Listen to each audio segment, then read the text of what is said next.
ले चलते हैं आपको राजस्थान विधानसभा में इस वक्त नेता प्रतिपक्ष गुलाब चंद कटारिया क्या कुछ कह रहे हैं। कोई चिंता की बात नहीं, जो डूबना है प्रदेश को तो डूबेगा। मतलब 10 वर्ष में चाहे मेरी सरकार रही हो चाहे आपकी रही हो, किसी मैं स्वयं शिक्षा मंत्री हूँ, अपराधी होऊंगा, कोई चिंता की बात नहीं। लेकिन आप कम से कम इन 10 सालों से इन जितनी कोचिंग संस्थाएं चल रही है, इनकी जितनी परीक्षाएं हुई है, उनके परीक्षा के रिजल्ट के साथ आप अपनी टीम लगा करके इनका पोस्टमार्टम करो, तब आपको समझ में आ जाएगा कि बीमारी कहाँ से चली है। ये बीमारी इन व्यवसायियों के थ्रू चली है। मैं और आप पेपर आउट करेंगे, पेपर लाऊंगा 5 लाख दे दूंगा, 8 लाख दे दूंगा, मैं क्या 2 करोड़ 5 करोड़ 8 करोड़ दे सकता हूं क्या? ये सारे के सारे जो पैसे देने वाले बड़े बड़े दिग्गज लोग हैं, जो कोई 10 करोड़ में पेपर ले जाता है, कोई 3 करोड़ में ले जाता है, कोई 2 करोड़ में ले जाता है, फिर अपने कोचिंग संस्थान में रिजल्ट लाता है, उसके बाद बड़े बड़े पोस्टर बाहर लगाता है, मेरा 100% सिलेक्शन। ये है बीमारी की जड़। अगर मार करना चाहते हो तो यहाँ करो, तब तो जाकर के इसको कोई रोक सकोगे। बाकी से केवल मन को संतुष्ट करने का काम करो तो ये राजस्थान के उस गरीब बच्चे के साथ न्याय नहीं होगा, जो बड़ी मुश्किल से पढ़ता है, अपने घर में बूढ़े माँ बाप को भूखे मार के पढ़ता है और उसके बाद परीक्षा के लिए जाता है, रोता हुआ घर लौटता है। क्या दुख नहीं होता है? हम लोगों के मन में कोई रहम नहीं है कि आखिर उस बच्चे का क्या होगा जो अपनी बड़ी पीड़ा के साथ पढ़ रहा है। इन सारे पैसे वाले लोगों के पास में आपने सारी सरकारी नौकरियों को भेज दिया। मैं बहुत कड़वा सच बोल रहा हूं। आज जो पिछले 8 साल में नौकरी में लगे ना, उन सब का भी पोस्टमार्टम कराओ, आपको लगेगा आधा फर्जी मामला निकलेगा। कोई है नहीं, कोई सोचने वाला है इस पर कि आखिर उसके दर्द को कौन जानेगा? है ना, जिस प्रकार से हमने परीक्षा के माध्यम से इन पैसे वाले लोगों को उतार करके सारे के सारे उन गरीबों की आशाओं के ऊपर पानी फेर दिया। रात और दिन पढ़ता है, भूखा प्यासा पढ़ता है, घर बेच करके पढ़ता है, खेत बेच करके पढ़ता है, लेकिन जब उसका सिलेक्शन नहीं होता तो जहर खा के मरता है। कोई इस पीड़ा को समझने के लिए तैयार नहीं है। और हम इस कानून को ला करके दुनिया को बताना चाह रहे हैं कि हमने इतना बड़ा कानून कर दिया, इस कानून से कुछ भी नहीं होगा। मैं आज आपको कह रहा हूं,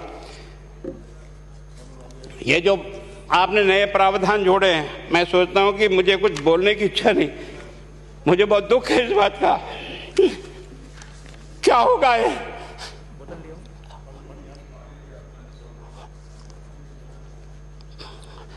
किस तरह की गैंग पालनी है हमने? पानी पिला दो, है ना। मैं उस दिन भी पूछा था कि मैंने कहा ये शिक्षा संकुल पे है, जिन लोगों को ड्यूटी पे लगाया, इसको लगाने वाला दोषी कौन है, जिसके कारण से पेपर जो है ना काट करके निकाल दिया। ये तो ठीक है, भाग्य हमारा अच्छा था कि सवाई माधोपुर की घटना छूट गई और एसओजी को उसमें हाथ में लग करके कुछ केस लग गया। अगर वो केस नहीं लगता तो आज आपकी सारी नौकरी पर इन सब बड़े बड़े दलालों के स्कूल में पढ़ने वाले बच्चे होते और मेरा गरीब का बच्चा अपना घर लौट के जाता। क्या दुर्भाग्य है। और इस कारण से केवल इसके लिए खुश मत हो जाओ कि हमने कानून बहुत सख्त बना दिया इसलिए अपराधी रुक जाएगा। नहीं, सिस्टम को बदलना होगा, ये परीक्षा का सिस्टम चेंज करना होगा। मैं सोचता हूं कि क्या हम इतने अक्लमंद बैठे हैं, क्या इस व्यवस्था को चेंज नहीं कर सकते? क्या एक ही पेपर हर राजस्थान में 20 लाख बच्चों को दिया जाए? क्या इसका कोई ऑल्टरनेट नहीं हो सकता? इसका ऑल्टरनेट सोचना चाहिए कि हम परीक्षा को टुकड़े टुकड़ों में कैसे कर सकते हैं। जिले के अनुसार पेपर नहीं, एक नहीं हम 25 पेपर बना सकते हैं। कौन से सेंटर पर कौन सा पेपर जाएगा कोई तय नहीं करेगा कौन सा जाएगा, और हम जो इच्छा होगी उस सेंटर पे वो पेपर भेजेंगे। और ये जितने भी प्राइवेट कॉलेजों में आपने सेंटर बना रखे उनको बंद करो, इनको तुरंत बंद करिए एक ऑर्डर से। जितने भी सरकारी विद्यालय है और सरकारी नौकर ही एग्जामिनर बनेगा और एग्जामिनेशन करेगा, तब तो आप इसको बचा पाओगे। ताकि आप और मैं कितने भी कानून बदल कर दें, आपका वो जांच करेगा, आपका वो अधिकारी आएगा। आपने कहा भाई सेशन जज के नीचे नियुक्ति नहीं होगी, इसके अलग से कोर्ट होगा, बहुत अच्छी बात है। प्रोविजन जो आपने डाले हैं वो स्वागत योग्य, स्वागत करता हूं, पर इन प्रोविजन को लागू तो आप और मैं ही करूंगा, कौन करेगा? जब हम ही ठीक नहीं है तो इन प्रोविजन क्या रोएंगे अंदर बैठे बैठे? जब तक हमारा दिल और दिमाग ठीक नहीं होगा ना, इस बीमारी का इलाज नहीं होगा। हमने शिक्षा के मंदिर को भ्रष्टाचार की भट्टी में जलाकर खाक कर दिया। दुर्भाग्य हमारा, जहां से कोई आशा की किरण दिखती थी उस गरीब को कि चलो मैं अपनी मेहनत से आगे बढ़ जाऊंगा, लेकिन अब वो निराशा में आ गया। उसको लगा कि अब कोई रास्ता नहीं है। और इस कारण से मैं सोचता हूं कि आप जिस भावना से लाया, मैं आपकी भावना की इज्जत करता हूं, लेकिन केवल आपकी भावना इन बेईमानों को नहीं रोक सकेगी। इसको रोकने के लिए हमको सिस्टम को बदल करके और तुरंत उस पर ध्यान करना चाहिए। कानून 302 का बना हुआ है, क्या मर्डर रुक गए? आप भी जान रहे हो, रोज के रोज पोक्सो कोर्ट में आजीवन कारावास हो रहा, क्या व्यभिचार रुक गया है? अपराधी को दंड मिल सकता है, अपराध बंद नहीं हो सकता है। अपराध बंद करने के लिए जो सिस्टम होते हैं उस सिस्टम में चलो।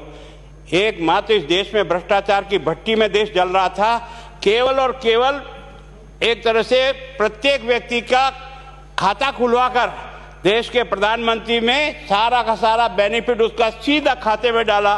बेईमानों को चोट लगी नहीं लगी, उस तरफ अपना दिमाग बचाओ, उस तरफ अपना दिमाग लगाओ। किस बीमारी का इलाज कहाँ है और कैसे हो, इस बारे में चिंता करने की कोशिश करो। मैं कई बार इधर सीकर और इधर गया तो मैं सोचता हूँ कोचिंग संस्थान की बिल्डिंग देंगे ना तो टोपी गिर जाए नीचे से। क्या चीज़ है यार, भगवान ने क्या लक्ष्मी वहीं बरसाई है। और जो बाकी संस्थाएं, उसका कारण यह है कि हमने अपनी दुकान को इतनी कमज़ोर कर दी है कि जहाँ बच्चे अच्छी तरह से शिक्षा लेकर के हम जैसे गरीब पढ़ करके यहाँ आ गए, अब वो रास्ते नहीं हैं। और इस कारण से मेरी बहुत विनम्र प्रार्थना है, इस बीमारी का इलाज चाहिए बच्चे को, कानून से नहीं होगा, कानून के अलावा होगा, और उसमें आप करें। धन्यवाद। Thank you. माननीय मंत्री महोदय।